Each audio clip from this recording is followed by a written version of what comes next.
This is the Value Investor Podcast with Tracy Reineck. All things value, all the time. Welcome to this week's episode. And I wanted to get one thing out of the way first is that Dave Bartosiak has approved the new music. So he wasn't making any faces. He didn't cry out like he did after episode number 1. So he likes it. So we're keeping it. So this is our new music. So I think it's much better. And moving on to today's topic, it's going to be an interesting one because I know that a lot of value investors have been watching the earnings reports and we've been getting a lot of the big growth stocks and they get all the glamour, they get all the media, and it would be, Facebook, and then we had Amazon and Google, and we had all these big names and everybody's going all crazy. Thousands of people are following them on like StockTwits, and you feel left out. Because I know I do sometimes. I actually own Facebook and Amazon. That'll be a whole nother podcast. We'll talk about that another day about how value investors can actually own growth and not be freaked out about owning growth. But like I said, that'll be another topic. But for value investors who don't want to go to the dark side, they look at Facebook, it's trading at 39 times, and they say, there's no way I'm buying that. But the shares are up big. Over the last 5 years, they're up 286%. And I think since their IPO, it's up over 400%. So you see these little charts on StockTwits and you get all depressed. Like, as a value investor, I'm never going to be able to get that. And I'm depressed. But I'm here to tell you that you shouldn't be, because there are value-like stocks, I'll call them, that don't get all the glamour. No one writes about them. No one's following them on StockTwits or cares when they have their earnings reports. And yet a lot of their returns have been better than Facebook's over the last 5 years, or close to as good as Facebook's, which is pretty darn good. Like I said, they are at 286% over the last 5 years.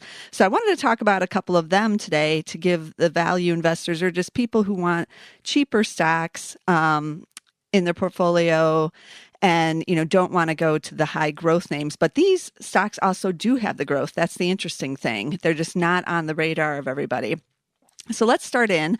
My favorite one, I think, out of these 4 has to be Fortune Brands Home and Security. Their ticker is FBHS. You might have remembered them from the old Fortune Brands. They were spun off a couple of years ago from the parent, and they are just the home and security brands, which is like master brand cabinets. They make Moen faucets. They do Therma-Tru entry door systems. They have the Master Lock. Everybody uses Master Lock.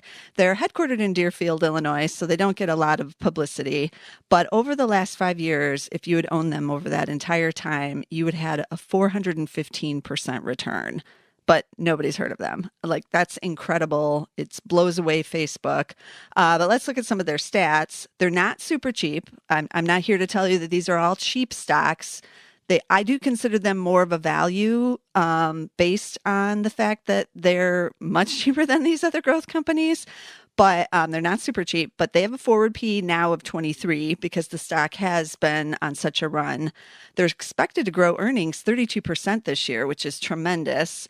They have a price to sales ratio of 2, which isn't too bad. And their price to book is 4.5, also not too bad. And you get a little bit of dividend with them. So I still consider the buying opportunity with Fortune Brands. They just had a really good quarter again. And these areas that they're in are really hot because home construction is increasing and people are remodeling. So their cabinets and faucets and all of that are doing well. So Fortune Brands, Home and Security, no one loves it. But if you're in it, you're really crushing it. So I still like Fortune Brands. Another stock, kind of in the same vein, actually, is one that doesn't get a lot of love either, and that's Masco. Their ticker is MAS. They've been around for about 80 years. I think they're in Detroit. I didn't write down this one where they were headquartered, but for some reason I remember they were in Michigan. If that's wrong, someone tweet at me, but I do believe they're Midwest. Over the last 5 years, their return, 383%. They're also about the same PE ratio as Fortune Brands. They're trading at 23 times. They're also going to grow quickly this year. Earnings growth is at 30%.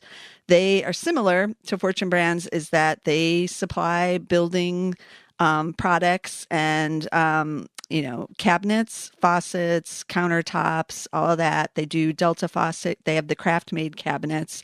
So I'm sure a lot of people have used their products or you have it in your home already.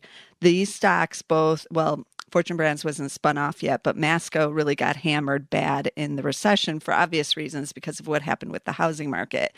But now, like I said, things have turned around. Their price to sales ratio is 1.7. So I like that. It's not super cheap, under one, but that's under the average of the S&P 500. So while they have a slightly higher PE, their price to sales ratio is pretty attractive there.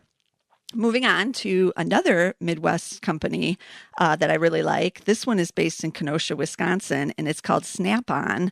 Their ticker is SNA.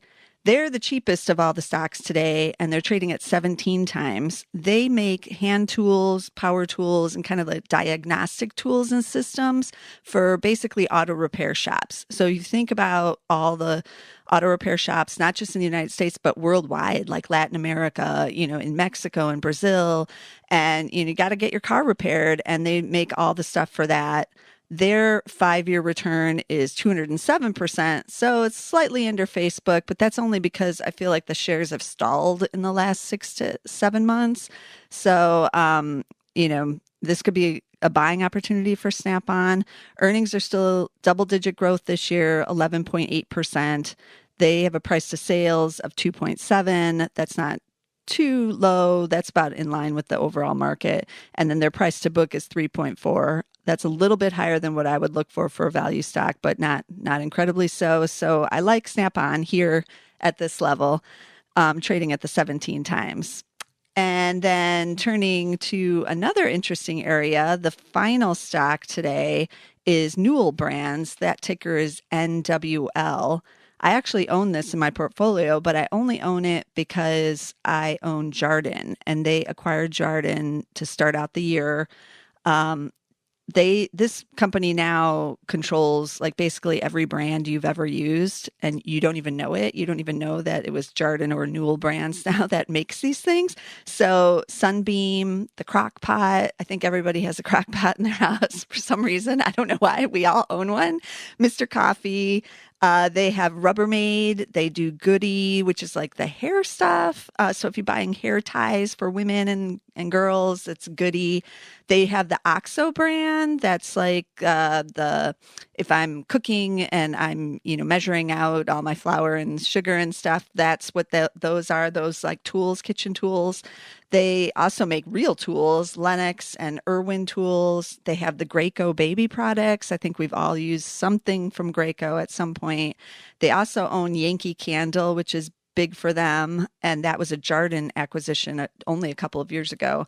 And also my favorite, First Alert. Who doesn't have, the fire stuff in their house? We all do. And First Alert is just a huge brand. Everybody knows it. This company is based in Atlanta.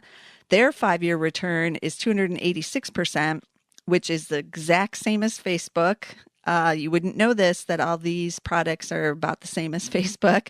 Their price to sales is 2.9, and which isn't too bad. That's about in line with the market. Their P is 18.7, which, I consider that to be pretty attractive here, given the extended valuations on the rest of the market. And they had a real good quarter too. They had organic growth in both their Newell brands and now their newly acquired Jarden brands of 5%. That's really strong. I mean, imagine how many more people need to buy a crock pot. I don't know, but someone is. Someone's out there buying it. And their earnings are expected to grow 31% this year. Some of that is also from the Jarden acquisition. But, this is just a company with a lot of really well-known brands that people keep buying worldwide. So I really like Newell, and WL, like I said, is the ticker there. So just pointing out that you don't have to be in Facebook, Amazon, these tech titans, as I call them. You don't have to be in the glamour stocks to actually see, really good returns on your money. You just have to buy good quality companies that are growing their earnings, that are making or doing something that everybody wants. And all four of these companies are doing that, and they're doing it quietly without anyone else even really noticing. So, like I said, Facebook's trading at 39 times. I would consider these four stocks to be quite a deal compared to Facebook right now, all with double-digit earnings growth. And so, value investors really have to be out there searching around. Now, like I said, there could be, other stocks that are even more of a value than these. I would consider these to be at the upper end of the value range. And I consider them to be kind of a value only because everything else is so expensive. But if you'd bought a couple of these a couple of years ago, you really would have been in the value range because they were much cheaper a couple of years ago. But I don't feel like the runs on these are over. Business is good with all four of these companies right now. So it's something to keep in mind while you're looking for stocks out there. Don't rule out anything, basically. And for some reason, 3 out of the 4 of these are in the Midwest. I don't know. I must have had a bias or something, but these are just companies quietly going about their business. So if you want to know more value stocks, actually Newell Brands is owned in the value investor portfolio that I run. You might want to check out that. You can do a trial, like a 30-day trial of the value investor for just like $1, I think it is. And you can go check out everything that's in that portfolio. But be sure to check out all of our articles on Zacks.com because we write about value a lot. And a lot of these companies are covered there. And, we try to find these more hidden gems types of companies that no one else is talking about. So until next week, I'll give you some more stock picks then. So join me next week.